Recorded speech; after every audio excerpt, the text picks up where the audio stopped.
Hello friend, good morning, Ram Ram. स्वागत है आप लोगों का एक और नई वीडियो में। आशा करती हूँ आप सब लोग बहुत अच्छे होंगे, स्वस्थ होंगे। तो अभी थोड़ा सा तबीयत ठीक तो है नहीं है, लेकिन मन लगाने के लिए काम कर रही हूँ मैं सिलाई का। तो बच्चों की एक साइड काटनी है, उसके बाजू सही करनी है, और ये जो सूट रखा है आधा अधूरा, इसे भी आज पूरा करूँगी। तो थोड़ा थोड़ा करके ये कंप्लीट हो जाएगा। अगर काम कटा रखा रहे ना कोई भी कपड़ा, तो फिर टेंशन होती है। इसलिए मैं अभी कोई कपड़ा काट ही नहीं रही हूँ कि क्या पता क्या होना है, कुछ समझ ही नहीं आता है। काम कर ही नहीं पा रही हूँ, दिमाग फ्री नहीं हो पा रहा है टेंशन से। एनी टाइम टेंशन रहती है। पर ये सूट कटा रखा था तो मैं सोच रही इसको कंप्लीट कर दूँ, बना के रख दूँ, तो टेंशन भी ना रहेगी कि कोई काम रखा है। इसकी पैंट तो बन गई है, गला भी बन गया है, बाजू भी लग गए हैं, बस फिटिंग की सिलाई भी हो गई है। घेरा बस रेडी करना है, तो वो मैं अभी करूँगी। और बाकी जो भी मैंने इसके कल गले बनाए हैं, जो भी स्टिचिंग की है, कल की भी वीडियो रखी है, तो दोनों मिला के आज मैं आपके साथ शेयर कर दूँगी पूरी। तो इस तरीके से ये मैंने 40 चेस्ट साइड का सूट बनाया है। अभी आपको पूरा फाइनल लुक दिखाऊंगी तैयार करके। लगभग तैयार हो ही गया है, बस फ्रंट का घेरा रेडी करना है। बाकी मैंने सारा कर लिया है, आपके साथ शेयर नहीं किया है। अभी मैंने कंघी की है, तो मैंने आपका वेलकम कर लिया है। बाकी वीडियो मेरी बनी रखी है, थोड़ी ही और बनानी है। अभी परेशान हूँ, नहीं हो पा रहा है काम, समझ नहीं आ रहा है। देखो इतनी मेहनत से चैनल खड़ा किया है, एक एक वीडियो डाल करके यहाँ तक पहुँची हूँ। हर चीज़ें बताने की, दिखाने की नहीं होती। पता नहीं क्या क्या छुपाती हूँ, क्या क्या नहीं दिखाती हूँ। और आप लोगों को मोटिवेट करते रहती हूँ, वीडियो बनाते रहती हूँ, हंसती रहती हूँ। पर ज़िंदगी में जो चल रहा है असलियत है, वो तो कुछ और ही है। तो उन सब चीज़ों की वजह से परेशान रहती हूँ। अब देखो ना, ये जो ज़रूरी काम है, इनमें से कोई भी काम नहीं कर पा रही हूँ, ना सिलाई ना वीडियो। तो अभी इतनी मतलब दिमाग में कुछ अच्छा नहीं लगता है, कुछ करने का मन ही नहीं करता है। एनी टाइम टेंशन रहती है कि मैं क्यों आ गई यहाँ। ये सोचा था कि अपने घर में रहूँगी, ये घर नर्क से ज़्यादा बुरा है। तो बहुत पछता रही हूँ, बहुत दुखी हूँ। लेकिन आज नहीं तो कल आना तो था ही। आपको भी पता है कि 15 साल गुजर गए, 15 साल और भी गुजर जाते तब भी मुझे यहीं आना पड़ता। तो इसलिए आ गई हूँ। सोचा सिचुएशन ठीक हो जाएगी, पर वो नहीं ठीक होगी, कुछ समझ नहीं आ रहा है। तो चलो मैं ये सिलाई कर रही हूँ, आपको दिखा देती हूँ इसका फाइनल लुक क्या होगा, कैसा होगा। तो चलिए फ्रेंड, बिना सिलाई के गले रेडी कैसे करें वो मैं आपको अभी दिखाती हूँ। तो किसी भी टाइप का आप बुकरम का गला अगर बनाती हैं, तो बिना एक भी सिलाई लगाए आप, चाहे ब्लाउज़ के गले हों, चाहे सूट के हों, और चाहे ऐसे ही मोहरी डिज़ाइन हो, मतलब सलवार की पोंचे डिज़ाइन, या हाथ के लिए मोहरी डिज़ाइन, जो भी चीज़ आप बुकरम पे बनाते हो तो बिना सिलाई के रेडी कर सकते हो। फाइनल आपको एक सिलाई करनी पड़ेगी बस अटैच करने के लिए। जैसे आप सब जानते हो कि जब भी हम कपड़े पे बुकरम चिपकाते हैं तो 2 सिलाइयाँ तो लगानी पड़ती, फिर तीसरी सिलाई मैन फैब्रिक पर, चौथी, पाँचवीं, तो मतलब गला बनाने में कम से कम 5 से 6 सिलाइयों का यूज़ होता है, तब एक गला रेडी होता है। तो देखिए मैंने बुकरम रख लिया है, इसके गले काट लिए हैं फ्रंट और बैक के। तो मशीन तो मैं नहीं रखी हूँ, आप देख ही सकते हो। मैंने बस 2 बराबर के पीस कट लिए हैं कपड़े के, और इसमें मैंने प्रेस कर दिया है। देखो रिंकल रहते हैं ना कपड़े में, तो कपड़ा फिर कम ज़्यादा हो जाता है, इसीलिए हमेशा कपड़े को प्रेस करके ही यूज़ करना। तो बिना सिलाई के गले कैसे बनाते हैं वो मैं आपको दिखाती हूँ। देखो कोई भी एक आप ग्लू ले लो, बच्चों का जो ग्लू होता है ना बुक्स वगैरह जोड़ने का, वही वाला, चाहे फैब्रिक ग्लू रख लो। तो जो मैंने बुकरम कट किया है उसी पे मैंने ग्लू लगा दिया है, और जो फैब्रिक कट किया है उसी पे इसे पेस्ट कर दिया है, चिपका दिया है। ये चिपकाने का काम सिलाई से भी होता है, और ऐसे बिना सिलाई से भी हो जाएगा। ग्लू लगा कर रख दोगे आप, बुकरम पे ग्लू लगाओ, कपड़े पे रख दो, चिपका दो, हो जाएगा। अब एक बार और इस पर ग्लू लगाएंगे, और जो एक्स्ट्रा फैब्रिक साइड से हमने कट करके रखा उसे इसी पे चिपका देंगे। तो देखो ये 2 सिलाई में इतना काम होना था, लेकिन हमने बिना सिलाई के ही इतना कर दिया है ग्लू लगाने से। तो इस तरीके से आप बिना सिलाई के गला रेडी कर सकते हो। ये देखो रेडी हो गया है। अब ये डायरेक्ट मैन फैब्रिक पर लगने के लिए रेडी है, जो हमें सूट बनाना है उस पर लगने के लिए रेडी है। तो बस एक सिलाई लगाएंगे और ये गला सूट में अटैच हो जाएगा। तो ऐसे ही मैंने फ्रंट कर लिया है, ऐसे ही मैंने बैक कर लिया है। जो भी एक्स्ट्रा फैब्रिक था उसे कट करके और थोड़ा और ग्लू लगाकर इस एक्स्ट्रा फैब्रिक को इसी पे चिपका दिया है। तो इससे ज़्यादा कुछ नहीं करना पड़ता है। तो अगर आपको इस तरीके का काम करना है तो ये करना भी बहुत आसान है। मतलब सिलाई का काम थोड़ा कम हो जाता है, एक ही चीज़ है। अगर आप ये करोगे तो ये आसान लगेगा, वो करोगे तो वो आसान लगेगा। तो ये पैंट देखो उस दिन से ऐसे ही बना रखा है मैंने, अभी तक इलास्टिक भी नहीं डाली। कोई काम नहीं हो पा रहा है फ्रेंड। जैसी मुसीबतें जिसके पास होती हैं ना, वो ही समझ सकता है। कहना आसान होता है, जब हम कोई चीज़ फेस करते हैं तो बहुत मुश्किल होता है। जो भी मेरी ज़िंदगी में चल रहा है वो मतलब ऐसा लगता है कि ये एकदम से आंधी आई है। जो कुछ ना कुछ उड़ा के ले जाएगी तभी शांत होगी। तो चलो देखते हैं क्या होता है, समय का खेल है सब, और समय से ज़्यादा इसमें अपनों का खेल है, सब अपनों का खेल है। मुझे नहीं समझ आता ये कौन सा खेल है, क्यों खेला जा रहा, क्या वजह है। तो इस कॉर्नर में रखती हूँ सिलाई मशीन, यहीं पे रखे रखे मैंने बस घुमाया है थोड़ा मशीन को, और यहीं पे सिलाई कर ली है। ना ही अभी ट्राईपोड खोला, ना ही वीडियो बनाई। जहाँ पर मशीन रखी थी वहीं पे सिलाई कर दी है। सूट पूरा कंप्लीट हो गया है, बस थोड़ा सा घेरा बाकी है सिलने के लिए। मैंने एक भी वीडियो नहीं बनाई, कल ही बनाई थी थोड़ी। कल मैंने फ्रंट और बैक के दोनों के गले बना लिए थे, कल वीडियो बनाई थी। कल से आज तक मैंने अभी कोई वीडियो नहीं बनाई। फ्रेंड, जीवन में कभी हार नहीं मानी, लेकिन जब कुछ चीज़ें अपनों की साजिश हो ना, तो इंसान की हार तय होती है। और ख़ास करके जैसे मेरे पति हैं, इसमें तो सब बर्बाद होना तय है, क्योंकि वो दया करते हैं और सज़ा हमें मिलती है। तो हर बार बार बार हम ऐसे ही चक्रव्यूह में फंस जाते हैं। अब आप सोचो कि रिपोर्ट लिखी रखी है, मार्च से हो गई मुझे आए, मार्च से मेरी हालत ऐसी हो गई, ऐसी हो गई, कहने जैसी नहीं है। इतना खेल, इतना खेल, यकीन मानो मैं आपको नाम ले लेके बता सकती हूँ, कोई बुराई नहीं है, क्योंकि मेरे ऊपर जो अत्याचार हो रहा है वो बुरा है, मेरा कहना बुरा नहीं है, लेकिन मैं अभी नाम नहीं ले रही हूँ। आप सोचोगे करीब 15 दिन हो गए रिपोर्ट लिखी रखी हमारे हाथ में, पर मेरे पति के हाथ काँप रहे हैं कि मैं ये दे दूँ, मैं जमा कर दूँ। मतलब उन्हें मेरे लिए, मेरे बच्चों के न्याय के लिए लड़ना ही नहीं है। मुझे ऐसा लगता है कि जब तक किसी की जान नहीं चली जाती, कोई हल नहीं आना है। मैं इतनी तंग हो चुकी हूँ, इतनी तंग हो चुकी हूँ, आपको पता नहीं है। मैंने अभी उस दिन दवाई करवाने गई थी जिस दिन हमारे घर में चोरी हुई थी। मैंने बहुत कमरा ढूँढा, बहुत ढूँढा, कमरा नहीं मिला फ्रेंड। बहुत महंगा मिल रहा है, 3800 का, 4000 का। अब यहाँ उतनी कमाई नहीं है मेरे हस्बैंड की जितनी जम्मू में थी। जो कमाया उनने, आप सब जानते हो, मैंने वीडियो में हमेशा एक ही शिकायत की है कि मेरे हस्बैंड अपने परिवार को बहुत करते हैं। माँ बाप होते तो मैं मान भी लेती कि चलो करना चाहिए, जिम्मेदारी है। और हाँ, अगर वो हमें सपोर्ट करते होते, कभी हमारे लिए खाना पानी, चिंता, मदद, तो भी हमारा उनके लिए करना फ़र्ज होता है। लेकिन ये परिवार उन्हीं को नहीं पहचाना आज तक, फिर भी वो करते हैं। मुझे समझ नहीं आता इसकी वजह क्या है, मतलब क्या है। कभी कभी मुझे ऐसा लगता है कि सब मिले हुए हैं मुझे, मेरे बच्चों को भगाने की चाल है सिर्फ एक, और कुछ नहीं है।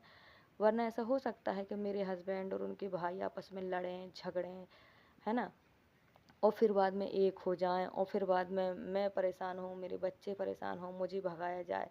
क्या ये कोई एक ऐसी नॉर्मल सी बात हो सकती है? नहीं हो सकती है। क्या ये संभव है कि सब भाई चैन से खा रहे हों, रह रहे हों, और मेरे पति को हिस्सा ना दें, मेरे पति को कहें कि नहीं तुम निकल जाओ घर से, तुम्हें हिस्सा नहीं मिलना।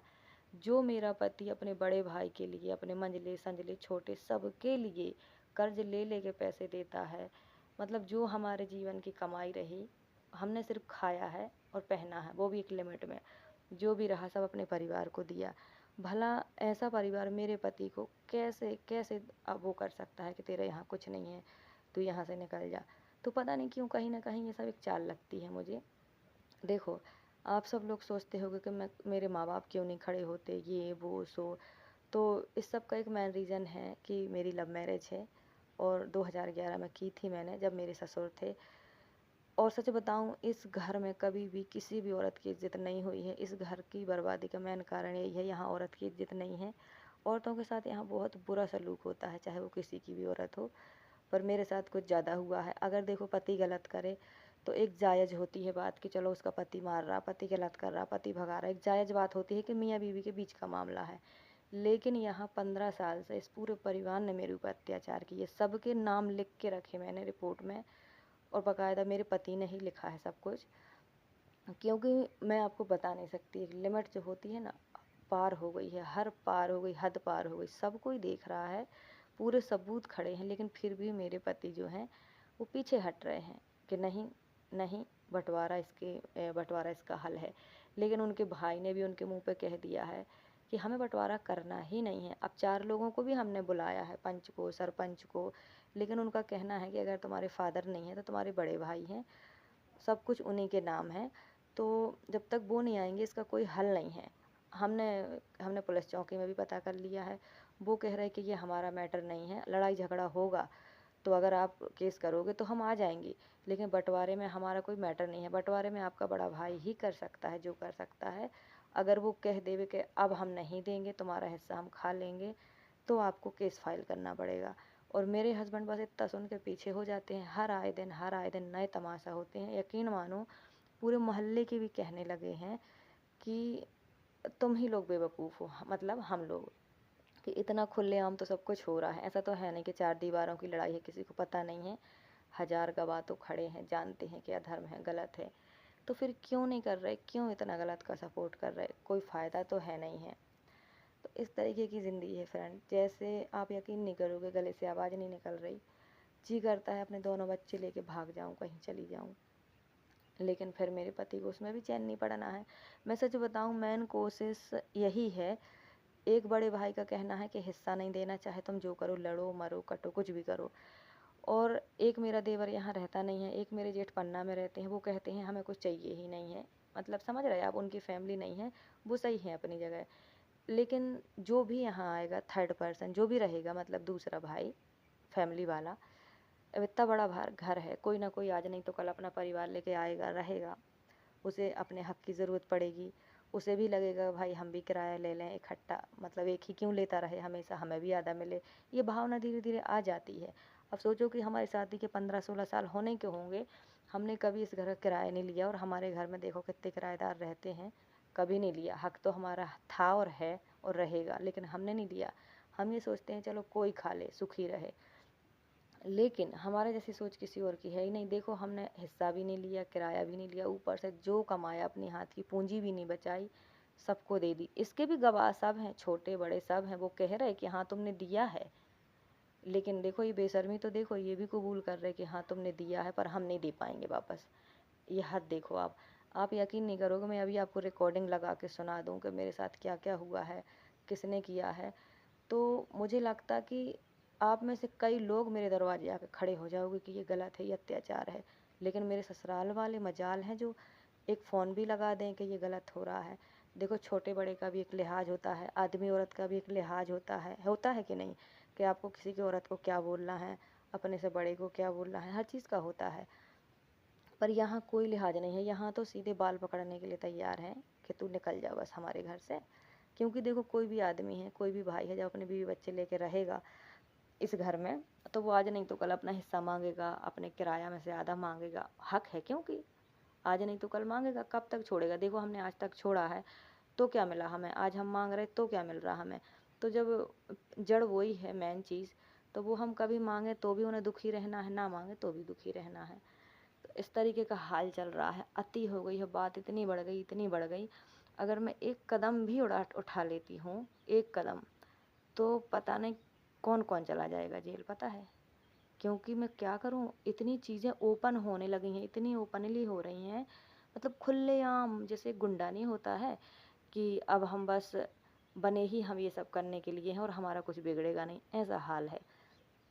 इस तरीके, अब बताओ मेरे हस्बैंड हर आए दिन बस ये बोलते हैं कि इसका हल सिर्फ बंटवारा है, और बंटवारा उन्हें करना नहीं है।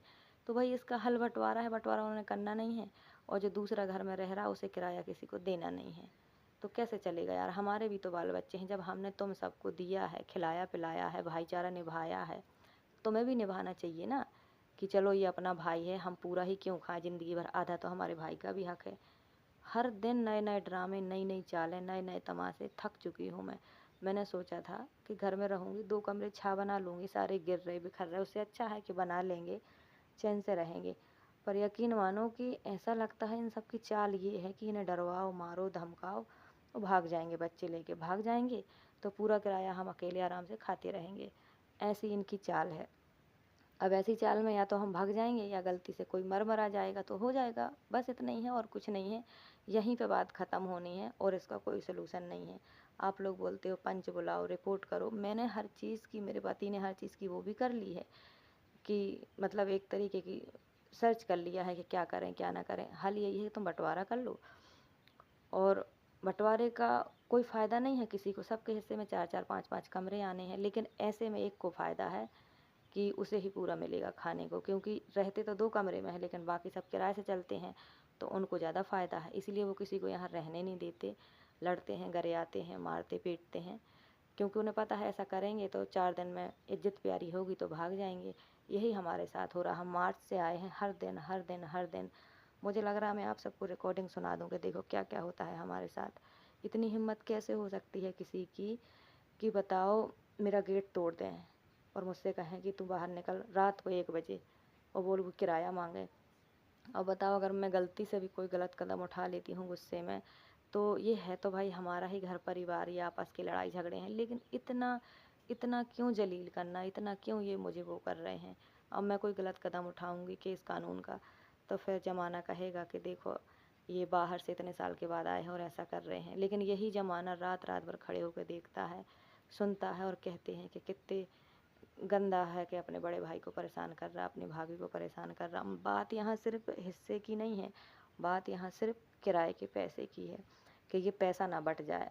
जब दो भाई रहेंगे तो बटेगा, अपने आप ही बटेगा, बांटना ही पड़ेगा। इसलिए हमें रहने नहीं दिया जा रहा है। सच में फ्रेंड बहुत परेशान हूँ, अति हो गई है परेशान होने की। मुझे समझ नहीं आता इसका हल कोई होगा भी कि नहीं होगा। मेरे हाथ में रिपोर्ट लिखी रखी है, अगर मैं कराई तो फिर क्या होगा। क्योंकि देखो अत्याचार की कोई भी एक हद होती है, खास करके जब तुम औरत के साथ करते हो। भाई अपनी बीवी पे करने का तुम्हें अधिकार है, लेकिन दूसरी की बीवी पे करने की कैसे हिम्मत पड़ सकती है बताओ। मुझे लगता है ये कदम मुझे उठाना ही पड़ेगा, क्योंकि हर दिन नई नई चाल, नया नया तरीका। इतने गंदे लोग हैं कि अपने खून को नहीं पहचान रहे, अपने भाई को नहीं पहचान रहे, भाभी को बच्चों को कैसे ही पहचानेंगे। एक हद होती है सच में फ्रेंड, जब इनके पाप निकलेंगे, अत्याचार निकलेंगे तो तड़प तड़प के मरेंगे सच में। ऐसे गंदे लोगों की बहुत बुरी मौत होती है।